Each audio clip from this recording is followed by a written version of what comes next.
మీ అభిమానం మీ ఉత్సాహం చూస్తూ ఉంటే నేను రాత్రింబగళ్ళు పనిచేసినా ఎంత కష్టపడి పనిచేసినా మీ ఆనందం చూసిన తర్వాత మీ అభిమానం చూసిన తర్వాత ఇంకా ఎక్కువ కష్టపడాలనే నిర్ణయానికి రోజు రోజు నేను పెంచుకుంటూ ముందుకు పోతున్నాను. నా మనసుకు దగ్గరుండే 4 కార్యక్రమాలు. ఒక కార్యక్రమం రాష్ట్రం మొత్తం పరిశుభ్రంగా ఉండాలి. దానికోసం స్వచ్ఛాంధ్ర స్వర్ణాంధ్ర. ఈరోజు స్వచ్ఛాంధ్రతో ప్రారంభిస్తున్నాం, స్వర్ణాంధ్ర దిశగా అడుగులేస్తున్నాం. రెండో కార్యక్రమం మొదలు తారీఖు నాకు గుర్తొచ్చేది పేదల సేవలో. నేను ఎక్కడున్నా ఆ రోజు మాత్రం మీ దగ్గరికి నేరుగా వచ్చి మీ బాగోగులు తెలుసుకుంటూ ఈ కార్యక్రమంలో పింఛన్లు నేరుగా నేను ఇచ్చినప్పుడు నాకుండే ఆనందం నా జీవితంలో ఎప్పుడూ ఉండదు. అర్హులైన వ్యక్తులకి, అవసరమైన వ్యక్తులకి నేనేదో ఇవ్వడమే కాకుండా నేరుగా మీకు గౌరవంగా అందుతుందా లేదా అని నాకు 2 టీంలు ఉన్నాయి. ఒక టీం చూస్తే మా అధికార యంత్రాంగం, జిల్లా అధికార యంత్రాంగం ఇక్కడే ఉన్నారు. ఈరోజు నాకు మంచి పేరు వచ్చినా చెడు పేరు వచ్చినా ఈ అధికార యంత్రాంగం ద్వారానే వస్తుంది.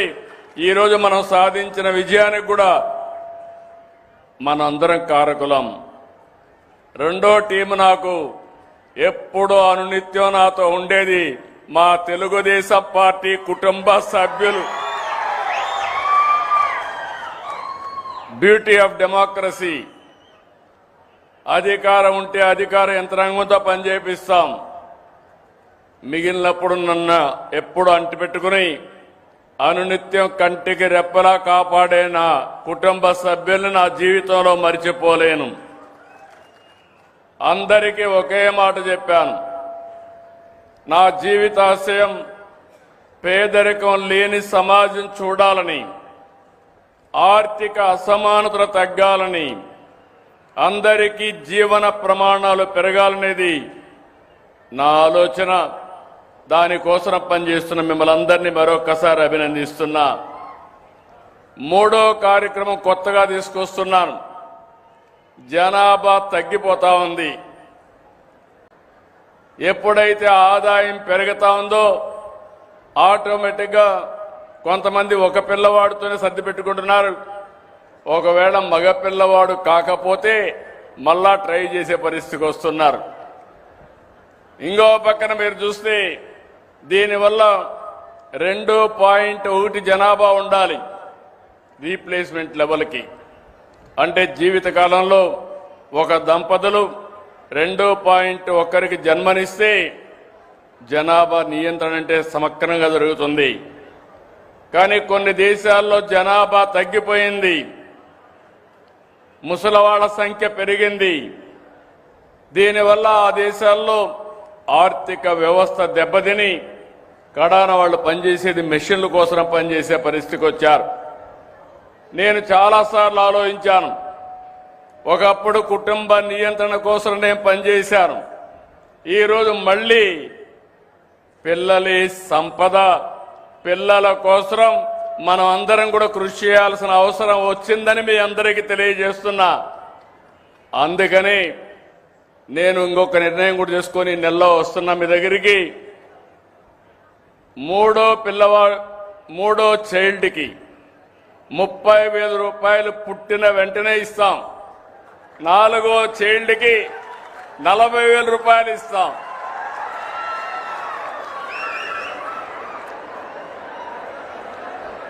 ఇది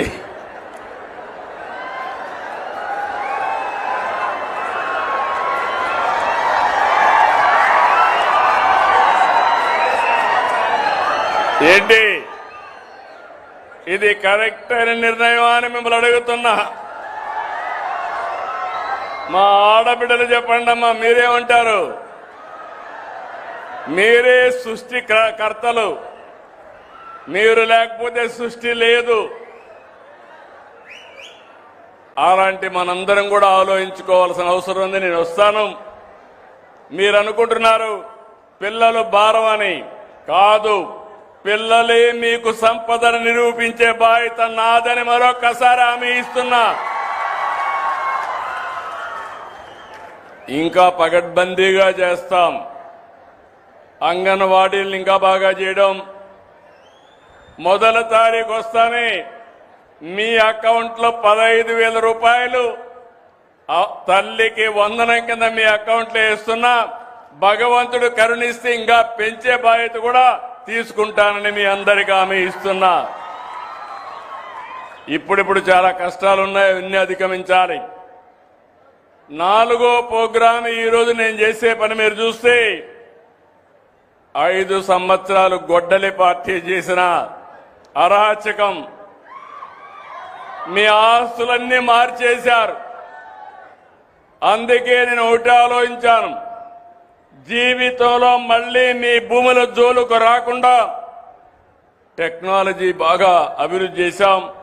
block chain technology, QR code పెట్టి మీ భూములు సర్వే చేసి మీ ఆమోదంతో మీ రికార్డు మీకు ఇచ్చే బాధ్యత సంవత్సరం పెట్టుకున్నా.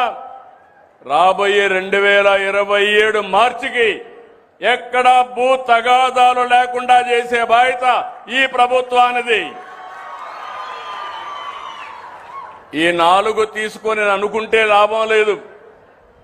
నేను హైదరాబాద్ అమరావతిలో పడుకుంటే పనులు కావు. అందుకే స్వచ్ఛాంధ్ర స్వర్ణాంధ్ర ఒక ఉద్యమంలా చేస్తున్నాం. 17సారి నేను వచ్చాను. ఫలితాలు కనిపిస్తున్నాయి, మార్పు కనిపిస్తుంది. స్వచ్ఛత వైపు సగర్వంగా అడుగులు వేస్తున్నాం. నేను స్వచ్ఛాంధ్ర అంటే రోడ్డు మీద కాగితాలు లేకుండా ఉండడం, ఇంట్లో చెత్త లేకుండా ఉండడం మీరు అనుకుంటున్నారు. కాదు, మనలో కూడా మార్పు రావాలి. స్వచ్ఛమైన ఆలోచనలు చేయాలి. అదే సమయంలో మనందరం కూడా ఎక్కడికక్కడ మనం తినే తిండి దగ్గర నుంచి మన ఆరోగ్యం దగ్గర నుంచి జాగ్రత్తలు తీసుకోవాలి. తర్వాత ఇల్లు, పరిసరాలు, ఆఫీసు ఇవన్నీ కూడా చేయాల్సిన అవసరం ఉంది. అందుకే నేను మిమ్మల్ని